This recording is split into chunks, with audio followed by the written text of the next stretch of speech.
What's going on, folks? I want to make this video for those of you all who may have a 55-inch Roku TV. It's probably the same for multiple different of the on TVs. This happens to be a 55-inch Roku, but for whatever reason the TV power won't come on to it. So you hit the power button, the TV won't come on at all. So after doing some testing, make sure before you think that what's wrong with your TV is something more serious that you test your outlets first. Always go to a different outlet, try to plug it up to make sure that there's nothing wrong with your outlet. And once you've done that and also took something and plugged it into the outlet and see that that worked, then most likely your problem is going to be that your actual power board inside of this TV is actually bad. So to change this power board out is not that difficult to do. And it really don't cost too much. You can go online, maybe at multiple different places and find them between, I say, $25 and $35 to $45 pretty much. But to take this back off of his on Roku TV, this happens to be a 55-inch, you'll have a couple screws you got to do. You'll have one inside of this, or you need a Phillips head screwdriver. Also, it's best if you have like some type of a Phillips head that's kind of magnetic, because when you're taking the screws out of it, it's kind of simple, but when you're trying to put them back in, it may be a little difficult trying to line it back up because the screws are really small. But you'll have one here, one here, one here, and these, you'll see these big deep holes here. You'll have one here. And then what you'll have is one here, and you'll have one right here. I'm gonna take this one out. You can see how they're really tiny screws. I don't know if you can see that. They're really tiny screws like that you'll have. So you'll have a total of 1, 2, 3, 4, 5, 6, 7. You'll have one here also. So you'll have a total of 1, 2, 3, 4, 5, 6, 7. And once you take those screws out pretty much, also make sure that your TV's been unplugged for a little while. You don't want to immediately unplug it and start working on it, because sometimes some of these can have like capacitors inside of them that could store a little bit of energy. So make sure it's been unplugged, and definitely make sure you're not working on it when it is plugged up. But like I said, once you've got those screws out of it, then what you want to do is kind of come to this back panel right here. Even though the screws out of it, sometimes you got to kind of wiggle it and it'll kind of pop up like that. You hear a noise. And once you've done that, you want to come over here to your power cord. You'll come to your power cord. You kind of want to pull it out of that little gap right there. Sometimes they'll have like little black box pieces on. You just kind of move it around to get the back of it off. And once you've done that, now you can come inside of your actual TV itself. And the problem that you're having is this right here, which is actually your power board. This is your motherboard over here, and this is your power board. So your TV won't come on at all. Most likely your problem is you have a bad power board, which you need to take out. So the first thing you could do is go ahead and unplug your power cord to it just by squeezing right here and wiggling, and that'll come off. You go ahead and set that aside because you'll be using this one. Also, this is what you could do for whatever reason. Say your power cord on your TV is too short, you need a longer one. If you can find a power cord that kind of fits with this power board, then you'll be able to get a longer one if you needed to.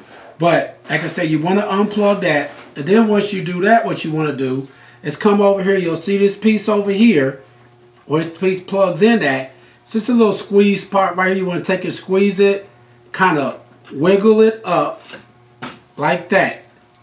So I just kind of wiggle that up. You want to pull that back to the side. That just kind of goes into here. And next you have another little piece right here. You just want to do the same thing. Kind of squeeze it. Don't pull on the wire, because you could pull it out. Just kind of squeeze this little front piece on it. Okay, yeah. You just kind of want to squeeze that little front piece. See how I squeezed this little piece right here? And when I did that, it kind of popped out of this opening right here. So you see, let me show you again. I can plug this back inside of here.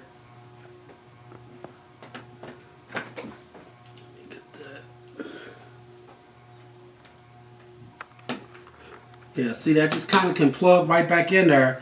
So what I'm doing is squeezing the back of it and just kind of wiggle it out just like that.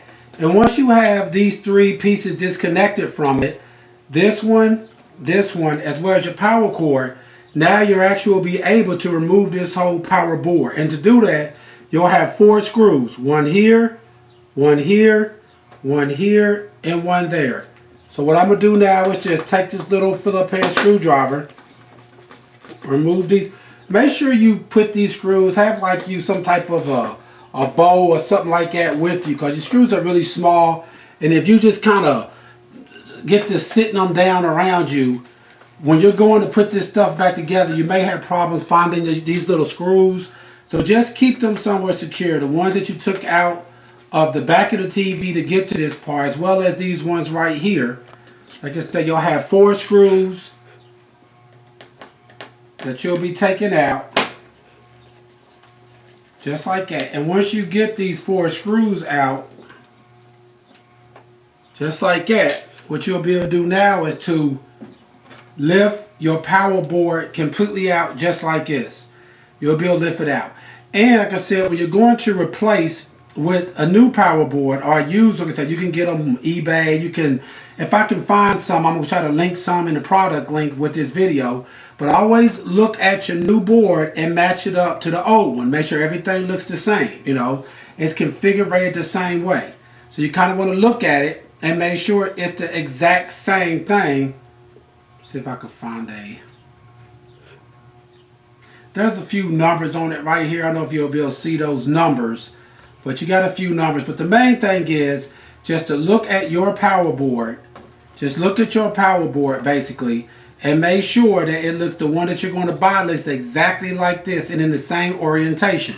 You should have your spot to plug your power cord in should be facing at the bottom right here. So when you put it back in there, you can plug it up at the bottom down here, as well as you should have the piece for these 2 things should be over here. So once you've done that, pretty much you can get your new power board. Then it's just a reverse process. Go ahead and screw your power board down. Go ahead and plug your connections back up to it. Go ahead and plug your power wire back up to it. Then once you've done that, pretty much you should be good to go ahead and get your TV back working again. Alright folks, once again, this is how you will be changing out your power board on a Roku TV. This happens to be a 55-inch TV, but it could be the same for multiple different TVs. But it's a pretty simple process. It may take you, 15-20 minutes to get it done. Alright, please check out our other helpful videos. Please like, subscribe, and share. Thanks.